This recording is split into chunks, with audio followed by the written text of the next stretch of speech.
Thanks very much. It's been fascinating to hear all of the talks today. I will be presenting, maybe not as advanced on the AI side. I think I called this a bit more of a boots to the ground talk of you come in with some images and you need to get some data out.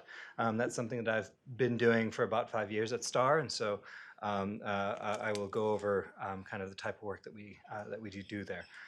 Some quick disclosures: I am co-founder of a startup company, but not focused on anything that I'll talk to you about here. And also, of course, I perform analysis as a service to researchers. We do charge fees, but it's mainly for a cost recovery basis. We're not trying to make lots of money for UHN. We're just trying to keep the costs maintained. So the STARR facility, for those of you that don't know, we're a preclinical multimodality imaging center. We're based within Princess Margaret Cancer Center, and we really perform a lot of studies in mouse models, looking at performing drug testing, assessing therapeutic response, and as I mentioned before, provide both imaging and analysis for academic and industrial clients, all the way from designing experiments through performing them, getting the analysis out, and ultimately, of course, the goal is to translate any findings we get for new drugs or new therapies to the clinic and to clinical trials. So maybe just to, within the spectrum of imaging, of course, I consider that pathology falls under sort of optical imaging for microscopy. And within the course of treatment, of course, the pathology is very important both specifically at the diagnostic stage, but then also a combination of pathology and toxicology are required at therapeutic guidance and monitoring to see whether that drug is causing any toxicity effects to your patients. So these are the two places where potentially we could provide some use. So one of the challenges with drug development is it's very costly. So this is a graph of Moore's law. The number of transistors on a chip doubles every 18 months. In drug discovery, you take more and you reverse it. So it's Eron's law. So the number of drugs approved per $1 billion in spending follows an inverse exponential curve. So, and we passed $1 billion about 2000, year 2000. So it's becoming more and more expensive to generate new drugs. I mean, partially because the drugs that we already have are working quite well, but also a number of other challenges, including the fact that the drug discovery pipeline is very, very leaky. So for every 10,000 compounds you generate that you think could be a drug, there's going to be, it takes many years of clinical trials to end up with one drug that you can actually use in a patient. And so our thought, at least from an imaging perspective, is if you can start to incorporate molecular imaging early on at that critical phase of going from 10,000 drugs that you're screening down to a few drugs that you're actually going to be putting into patients, there's always a preclinical testing. You have to run it through two other animal models of two different species before it will enter a human. If we can start to incorporate imaging at that stage, and molecular imaging specifically, maybe we could find a biomarker, we could find something that would be of interest that could actually be useful for monitoring how that drug is doing and or selecting which patients are going to be going to take advantage of that drug. So one example of a preclinical trial that we actually ran at STARR, it was this, was called the PopCure project. And this is where we took a number of colon patient-derived tumors, grew them in immunodeficient mice, and then we get sort of an avatar of that patient's tumor. And we can test drugs on that tumor and see in that animal and see how it works. So in the gray bar, the drugs, the mice with the tumors were treated. This is the size of the tumor over time, and you can see that for all three for either single molecule or in combination, those drugs did very well. However, as soon as you take the drug away, you get regrowth of the tumor. And so, and in fact, if you speak to the drug company, even if you keep the mice on the drug, eventually those tumors will start to grow anyways. So what is the mechanism of this resistance? How can we figure out which cells are surviving therapy? Well, we could use imaging. So we actually did preclinical PET on these animals, and what you can see here is glucose uptake in those tumors, and even in the double-treated case, there is still a viable rim of tumor tissue.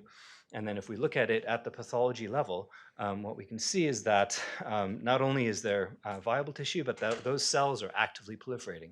So this is a KRAS mutant colorectal cancer. We're targeting the KRAS pathway specifically, the oncogenic pathway, but we're still getting resistance and cells that are actively dividing. And so those are the cells that are going to regrow and cause the relapse. So now with further kind of study, what we found is that potentially the fact that we were targeting that pathway meant that these tumors became sensitive to another pathway as well. So kind of one example of how we can use imaging and pathology to understand what's happening in that tissue, and then try to decide on better treatments for the tissue.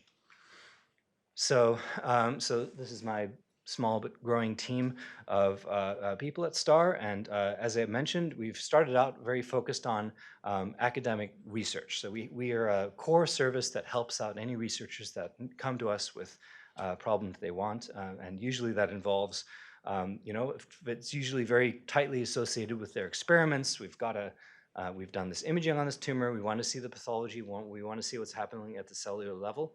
And so we develop new algorithms to try and address these questions on a one-by-one basis. And then we also help with, of course, with publications. And so in addition to this, we've started and we've been growing a number of pharma-sponsored trials where there we provide analysis as a service to the pharma company. And there, actually the requirements are a lot different. They're a lot less focused on sort of the scientific question. What they want is a reliable output. They want to know, is my biomarker going up or down as we're doing this treatment? And we have to focus a lot on, developing standard operating procedures and making sure that everything is very well documented so that we can actually provide robust and reliable outputs to them. So, what we've done, the way we do this is we actually use a number of commercial image analysis solutions. I've sort of tried to plot them out here in a couple things that made sense to me of sort of ease of use and then sort of the ability to do complicated analysis. We're very lucky in that we actually own a number of these now. So we've done a lot of work with Definiens, but we also have access to Halo, and then we've just acquired Visiopharm as well. And so, but then in addition to these commercial packages, we're also trying to develop processing pipeline, because a lot of times these packages are very good at telling you where the cells are and maybe spitting out a bunch of features that, but not necessarily helping you from there on. So we can take those counts of cells or image features, and then we bring them into either MATLAB or Python-based tools where we can do further analysis and also visualization and interrogation. So this is just an example of kind of our generalized approach to at least Brightfield immunohistochemistry stained slides. Let's say you'll get a set of slides for a particular biomarker. We might want to align those to each other so that we can compare across tissue sections. We can then use stain separation or a stain deconvolution to separate the individual colors. Then we do segmentation to find where the cells are. And then once we've done that, we can start to then look at sort of higher order features. Maybe we want to know where the vessels are. A lot of this is sort of dependent on the scientific question that comes up. And then, of course, the ultimate goal is to get numbers and quantitative readouts. So this is just one example of stain separation, where you can see that the blue and brown stains were separated from one another, so that we can then, for example, use the blue stain, the DNA stain, to identify where the cells are and segment the particular cells. And then maybe we want to build a machine learning classifier to detect different types of prostate glands from one another, or different cell types from one another. So we tried to do this by not just on our own, but we tried to do this in collaboration with pathologists, of course. Pathologists are the key opinion leaders or knowledge experts in this domain. So we try to work closely with them as we're developing the algorithms. And most of what I'm talking about is going to be supervised training here. and then with the goal of taking your whole slide and maybe break it down into tissues, maybe breaking those tissues down into cells, finding the nucleus, finding spots within the nucleus, or membrane markers, etc. And just some examples of references. And I think sort of thinking at a higher level of what's the utility of this sort of computational pathology approach in both basic and translational research. Well, there's a lot of interest in single cell RNA-seq nowadays. I mean, pathology has been a single cell activity for over 100 years. So if you can segment those individual cells and maybe measure things within them, you can start to do the same sorts of things that are being done now at the RNA level, but at the actual protein level. In addition, as you're moving from cell lines, organoids, or mouse models, you really do need to use pathology is the gold standard for telling you, are those cells healthy? Are they growing? Are they doing what you expect them to? Is the drug working? In addition, of course, with the advent of more and more digital slide scanning and also multiplex staining, we can move away from just single marker at a time to really starting looking at multiple markers. And I'll show some examples of that with immunology in a bit. And then finally, of course, counting cells is quite tedious and actually can be quite challenging to do accurately. So this was a really interesting paper that came out a few years ago by actually the lead pathologist at Amgen, and she was talking about all of the different sorts of visual traps that our eyes do, and that can have an effect even for pathologists. So the first two are illusions of size. So let me see if I do the laser pointer. So this dot and that dot are the same size, but visually they look different because of the context of things around them. Or these two are the same size, but then the fact that this has a ring distorts your perception. And this is an example of that in IHC. So if you were trying to see whether those two cells, if you were trying to quantitatively score whether those two cells were the same size, you might have an issue. These two gray levels are the same, but the fact that there's this line in the middle distorts your eye into thinking that they're different colors. A and B is the same level of gray. And here's an actual example in IHC. So specifically, what this marker stains for is the membrane, the amount of brown that's present in the membrane. So if you measure that with computational techniques, you see that you can see that actually the brown on this cell membrane and the brown on that cell membrane are the same intensity level. However, again, because there's more background staining in this sort of cytoplasmic staining in this one, it's distorting your perception to think that those stain levels are actually different. So just a few examples. And in addition to visual traps, there's also cognitive traps we can fall into. One that I notice a lot is number preference. So pathologists are very predisposed to giving you a percentage that ends in a 0 or a 5. 15%, I see about 30%. You never say it's 37. And then there's other diagnostic drift. So scoring values can sort of vary over time. Context bias, a number of other ones. The good news is everything that's marked with an A here, the use of automated scoring can actually help to offset some of this bias. And of course, the other thing to note is that as you progress from a trainee through to a practicing pathologist, through to a subject matter expert, you're going to get better and better at actually understanding and accounting for these biases, whether you intrinsically know that they're happening or not. But the good news is that you can actually, the pathologist has certain disadvantages that we've shown there, but they also, of course, have advantages in being able to use their combined knowledge to identify particular regions. But then algorithms have advantages in terms of reproducibility, not getting tired of counting the same cells over and over again. It can count a whole slide. And so, there's sort of complementary skill sets there that if you combine them judiciously, you can get robust and reproducible results out. And so this is one example where sort of the top performing AI system reached about 7.5% error. The top performing pathologist was 3.5%, but if you combine the two, you get significantly reduced error rate for the detection of metastatic breast cancer. Another thing to mention is that clinical decision making kind of falls on a continuum of mostly human to mostly computer.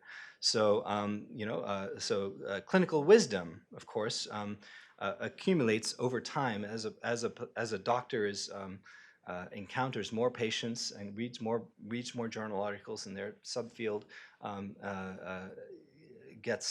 that's purely a human. There's no computer involved in that case. Or this was another example is mortality rate estimates from the U.S. Census. That was entirely decided on and figured out by humans.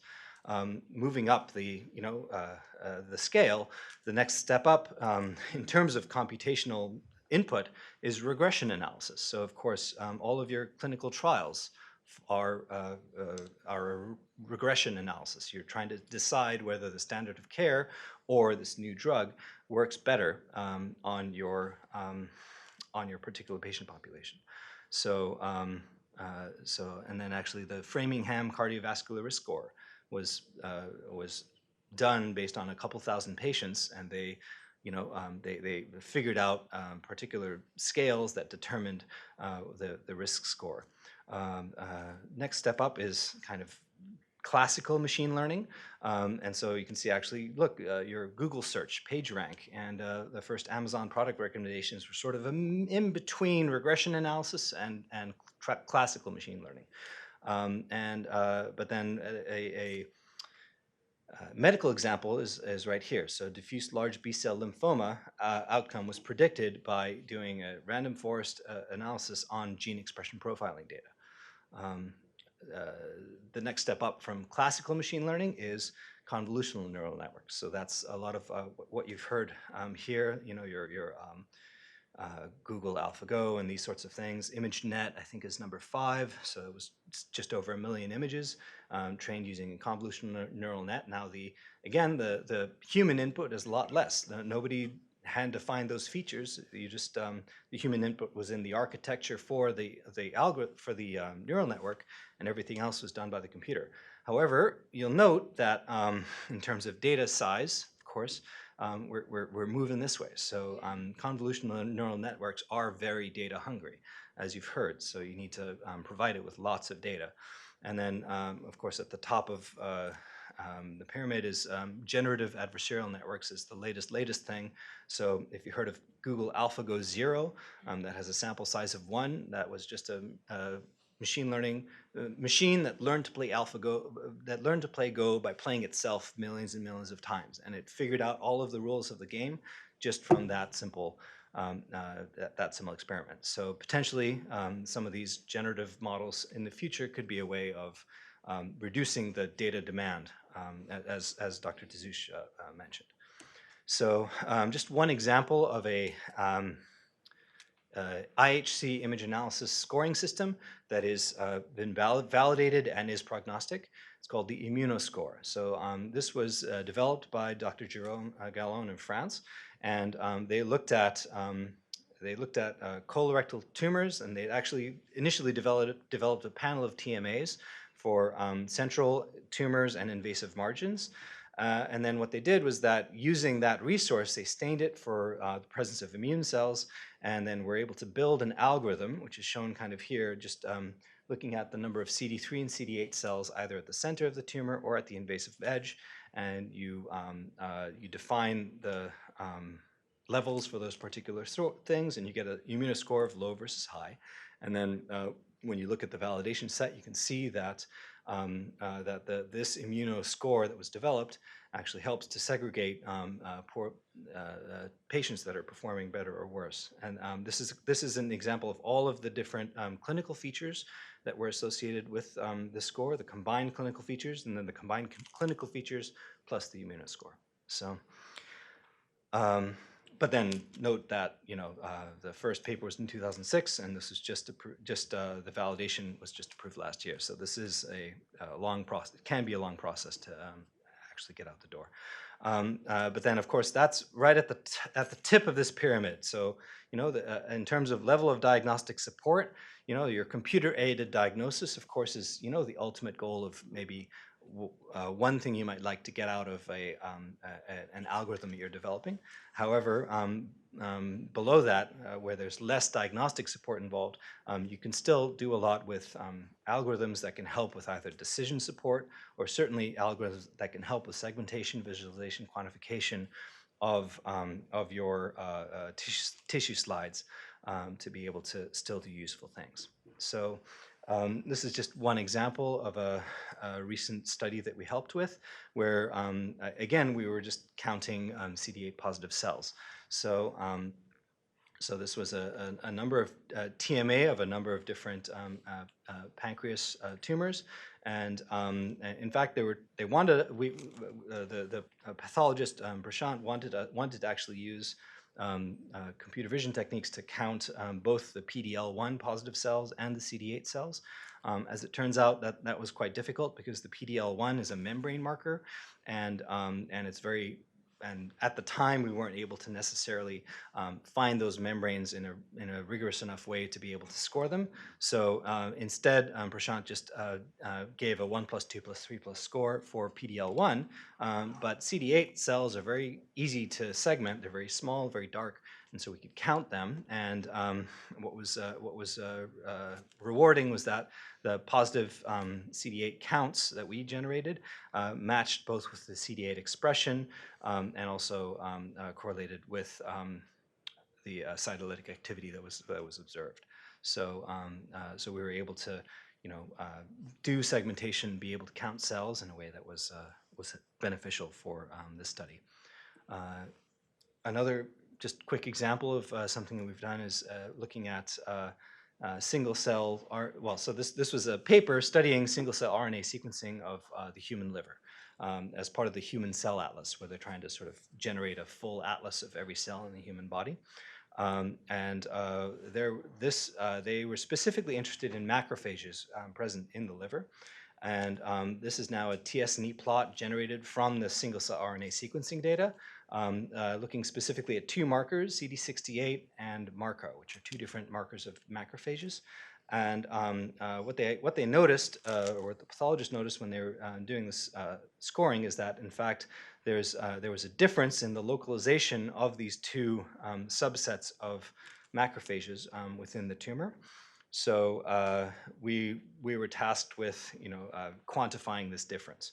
So what we did was to request that the individual sort of anatomical regions were identified, and then what we could do is take each of these regions and then detect the marker. In this case, we didn't even bother with segmentation of cells because macrophages are sort of large and spread out and hard to say what is one macrophage versus the other. So we just said, well, let's just count the number of brown pixels that are present there. And then the other thing we did was to take the region of the portal veins and the central veins, and then split this region up into regions that are have the same distance from each of these anatomical units. And then what we could find is then we could quantify the fact that that one population of macrophages actually had a differential movement through the liver than the other. So so that was very useful. However, and we do use, again, more traditional machine learning, where we identify regions and try to quantify the amount of tissue that's present in these regions. However, these supervised machine learning techniques can make mistakes. So this is one example of a transgenic mouse that has tumors growing within the lung. And we tried to identify with a machine learning classifier to identify tumor away from lung. And as it turns out, a lot of this red region here isn't necessarily tumor, it's actually red blood cells. So rather than try and retrain our algorithm, we resorted to manual quality correction, and we just go in and we say, okay, anything that's red blood cells, we're just going to identify and reclassify as a different example. And this is an example of something called human in the loop. So you know, you can use an algorithm to do most of the job of the segmentation, but then you come in and then you manually correct the areas that are kind of maybe a gray zone and areas that could be different. And so we actually do this quite a bit now, and particularly for counting brown cells, we do find that validation against manual counts are quite necessary. So this is an original image. Here's the segmentation that we generated off of that image. What I do many times is I'll come back and I'll just count the individual cells. In this case, I'm counting all of the cells. Sometimes I'll just count the brown cells within that image, and then go back and look at how my blinded counts relate to the segmented counts. The advantage here is that you can then compare against the gold standard of manual counting and make sure that your segmentation is sort of performing as accurately as you can provide. So this is just one example where there was manual counts done on a number of proliferating cells within breast cancer TMA, and what we could see is that indeed we could do a reasonable job of counting these cells in this one case, and then this is also something we provide for clinical trial now, and so this is a clinical trial looking at ulcerative colitis and 10 different IHC stains. So again, what we do is we first identify the distinct regions within the tumor in each of these stains. So this is epithelium and lamina propria, and then kind of muscularis and other areas. And then within specifically within the lamina propria, we're looking at the numbers of immune cells that are counted within these regions. And then this is just kind of either a ratio of the manual to the blinded manual to the automated counts, or if you look at it in sort of a regression of manual counts versus automated counts, you can see that you know, in some cases we are slightly over-segmenting. So the automated segmentation is over-counting relative to the manual counts. Nevertheless, again, it's reproducible, and we could run it across, you know, 92 samples times 10 patients. So it's something that, you know, gives us some measure of accuracy and validation that what we're counting is accurate. And then we've gone on to, and so we've gone on to actually co-publish on looking at the effect of biopsy location in the colon and the amount of immune cells that you see sort of right next to an ulcer versus far away from an ulcer. So again, immunostaining can be challenging, as you've heard from a number of other people here, and particularly on a clinical trial basis, you want to standardize your tissue collection procedures. You want to have high quality tissue preparation. Of course, you need to optimize and validate your antibodies as you're staining them. But again, whole slide scanning and digitization can help, although you need to characterize that whole slide scanner because different scanners are going to give you different sort of imaging properties. And then, of course, you need to validate as you're doing it to make sure that your counts are accurate. One quick example of a more challenging case, we were tasked here to detect red and blue dots, so these are RNA scope stains in this tissue. The challenge, of course, is that the counter stain is also blue, so it's very hard to separate blue from blue. So I had to figure out where are the cells in this image. Thankfully, if you do the stain separation, there's a third channel that kind of captures the leftover from the other two, and what you can see is that there's some tissue here that's slightly yellowish, and so that shows up in a separate channel. And so what you can see is indeed we're capturing these red dots away from these blue dots quite nicely, but we could use this leftover information to identify, okay, what's not a cell, and then with the remaining information, try to segment the individual spots, but also segment out as best we could the individual nuclei, and then we can export the number of spots number of spots that we see, and we can find that there's so many cells that have only blue spots only, red spots only, or double positive. And thankfully, this was validated against qPCR that was done on the same tissues, so we were able to say that we were accurate in what we were doing. Getting to convolutional neural nets, we've started to work with them. And this is one example where, again, the researcher was interested in identifying the bronchioles within these lung specimens. So we took a number of annotations of bronchioles, we fed it into a Halo AI, which is a particular convolutional neural net, and you get fuzzy blobs out, which doesn't quite recapitulate the nice annotations you sent in. So then we said, well, what if we just try a random forest annotation? And this is just with one example each. You can see it already starts to do a pretty good job of identifying discrete tissue regions. And then this is with just about 16 annotations in each of those classes. You can get the random forest to do quite a good job of detecting the regions that you want. And that's across the whole tissue slide. So, in this case, random forest outperforms CNN. Of course, that's on a very low number of annotations that we fed. But the other interesting thing is that random forest did a good job of picking up the fine features, and at least the built-in convolutional net from Halo didn't do as good a job. So we thought, well, why don't we go back and look at the paper that the Halo AI was based off of, and it was based off of this particular architecture, and for, again, a convolutional neural net. However, what you can see right here is at the very end of the pooling of all of these convolutional layers, it does a 32 times upsampling. So, from 16 by 16, it blows it back up to 256 by 256. And what do you think that does on, if you feed it, an image of a guy riding a bicycle, and you feed it in, and then you do this upsampling? Well, it turns from a guy riding a bicycle to sort of fuzzy blobs interacting. So, so at least for this particular case, this isn't the right architecture to use. You either need to use something that's less upsampled at the end, or probably, as one of the previous speakers mentioned, UNets, where again both UNets do a better job, as I understand, of preserving the more high-level information that's present.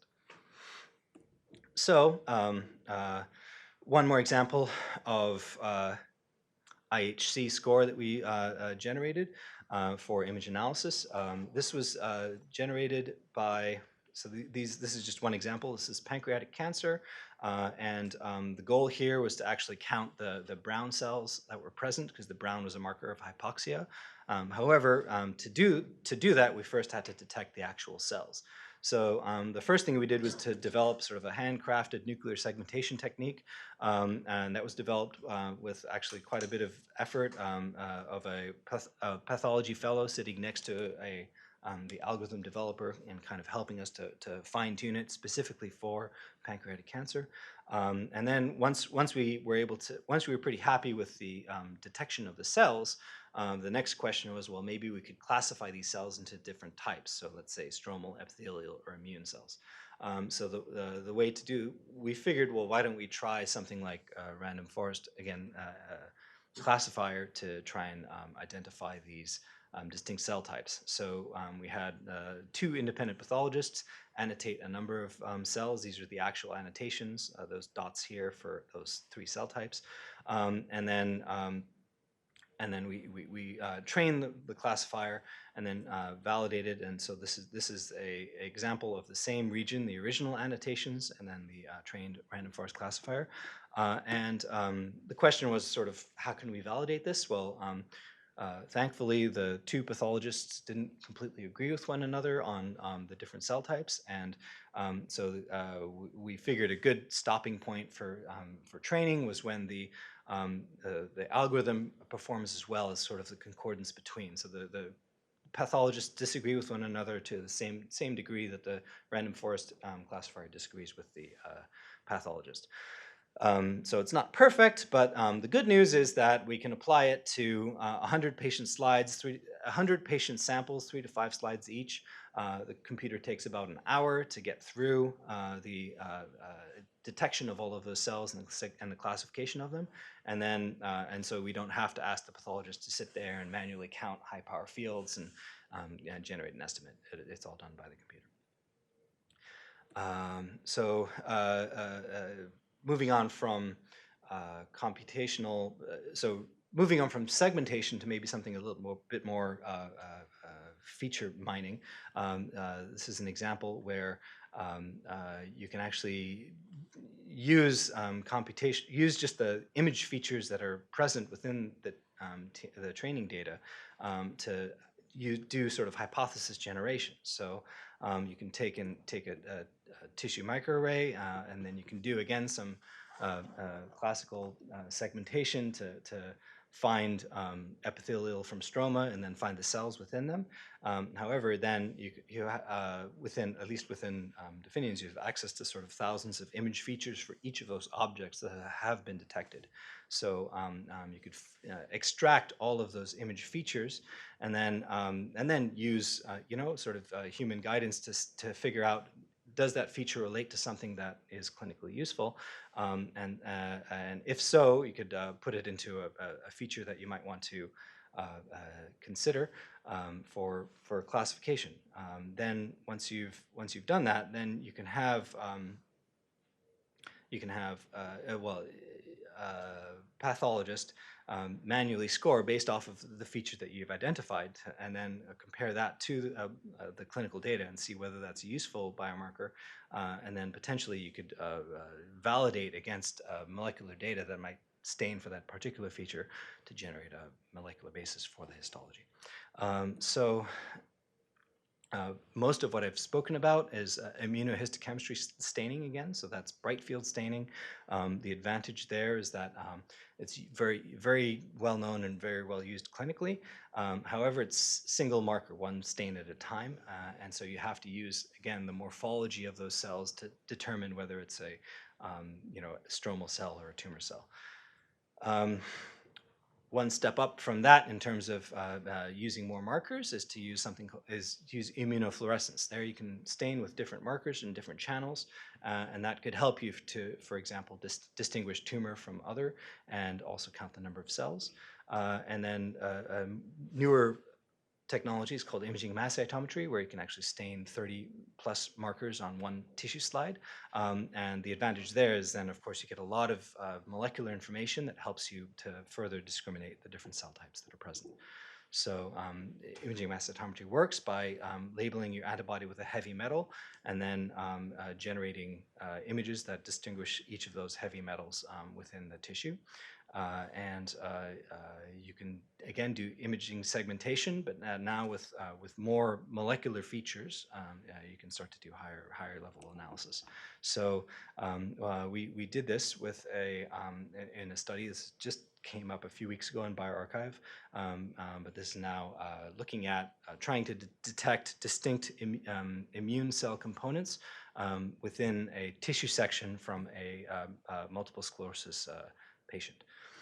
So within multiple sclerosis, there are these lesions where myelin is lost, and that causes the symptoms of the disease. And this is thought to happen by the influx of immune cells into the brain.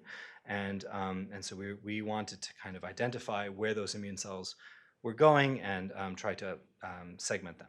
So, however, the challenge was that if we just used the DNA for segmentation, it didn't do a very good job of identifying all of the cells, and sometimes you could get biologically impossible cells. You might get a cell that was detected and it would say this has both B cell markers and T cell markers, and that's biologically impossible. So our way of approaching that was, well, what if we use the biology to inform the segmentation? So we started out with the very clear T cell markers, and we said, okay, everything that's got one of these markers in it, we're going to call a T cell. Then we're going to look for the B cells, and then we're going to look for kind of the macrophages and the other cell types that are present. So if we do it in this sort of staged way, then we can identify discrete cells, and this is just sort of, and we wanted to validate this, that this was actually the case. So now here's an example of two different T cell types. So in purple, it's going to be your CD8 T cells, and the cyan are your CD4 T cells. And so then we thought, well, why don't we just have the immunologist and the pathologist sit there and give us some manual annotations on these cells to identify which ones are which, so that we can, once we go down the line and we validate, we can have these manual annotations to fall back to. And then we also were interested in the distance to blood vessels. So we could take, again, all of these are all the different cell types, but we also had a stain for blood vessels.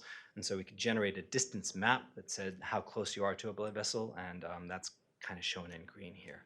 And then once we have this, then we can just ask the computer for a list of every single cell and then all 30 markers for all of those cells.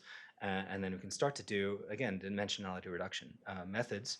And you can see down here again, so this cluster of cells is your T cells, and the bottom half of it is your cytotoxic T cells. And when we look at, it's hard to see, but trust me that there's some red cells up here and there's some red cells down here. And so when we look at the presence of the manually annotated cells, they do fall within the appropriate clusters, both for the T cells and for the B cells. And so having done this, now we have a list of every single cell and a bunch of markers. This looks very much like flow data. Flow data is something that immunologists are a lot more used to looking at. So we can take those individual cells and all of these markers and plot them on a log-log plot for the presence of these various markers, and then we can color it by the presence of those manual labels. And so then what that ends up doing is, what that helps to do is to set these gates to determine what is one cell type versus another. And so we can take all of that immunology knowledge and stick it into an algorithm and say, okay, first we're going to do negative gating for certain markers, and then we can say, okay, we know that these two cells are distinct based on the presence of these two markers. But then maybe we also want to know where the proliferating T cells are, where the activated T cells are, or activated and proliferating. And then we can do the same thing for the B cells and identify these different classes of B cells. The advantage of having these manual labels and also of having these multiple images is, in fact, some of these stains didn't work. So, CD19 and CD20 are supposed to also stain B cells, but again, the antibody in this case didn't work. However, with the manual labels that we generated from these other B cell markers, we can actually see that, actually this cloud of purple B cells is slightly to the right of the other cells present. So it means that that antibody maybe could have worked if we increased the concentration. So it does provide you some ability to kind of go back and manually check what's happening. And then again, we can do the same thing for the myeloid cells and distinguish your different type of macrophages from one another. But at the end of the day, we can then use this gating strategy that we've defined in Python and feed all of the data through and be able to get all of these buckets of cells out at the end, and then be able to count, how many of them are present in each of these regions. So again, as I mentioned, in multiple sclerosis, there's normal brain, and then there's these active lesions, and then there's slowly expanding lesions. And in the slowly expanding lesion, the hypothesis at least was that the immune cells would all cluster around the edge and not necessarily in the center. And so here's the slowly expanding lesion at the edge, and as you can see, the number of each of these immune cell types is increased at the edge relative to the center, but we can do this on a cells per millimeter squared for every single immune cell for every single marker. And I mentioned blood vessel distance at the beginning. Because we made that distance map, we can then look in the distance map and we can identify how close are these immune cells to the blood vessels in each of these cases. And you can see that indeed, in some cases, the cells are closer, which means that they're actively sort of coming out of the blood vessel, coming into the brain and acting on the site. So with that, I'll just conclude quickly to say that image analysis computational methods provide, again, complementary advantages to traditional pathology workflows, particularly for manual tasks like cell counting. You can use a combination of traditional computer vision, machine, or deep learning tools at multiple levels within each of these workflows. Of course, the choice of which one of those you use depends on the data you have and the actual scientific question you're after. Again, human in the loop can be very effective to either bootstrap your analysis, correct any errors that the algorithm makes, and also at the same time build a library. So we have about 5 years, again, of manually annotated regions of interest that we could then go back to and extract and maybe use for more advanced deep learning frameworks. And again, the choice of validation metric is critical to determine when you succeed, and blinded validation spot checks should always be employed to make sure that your algorithm isn't sort of veering off into detecting something that you don't think is possible.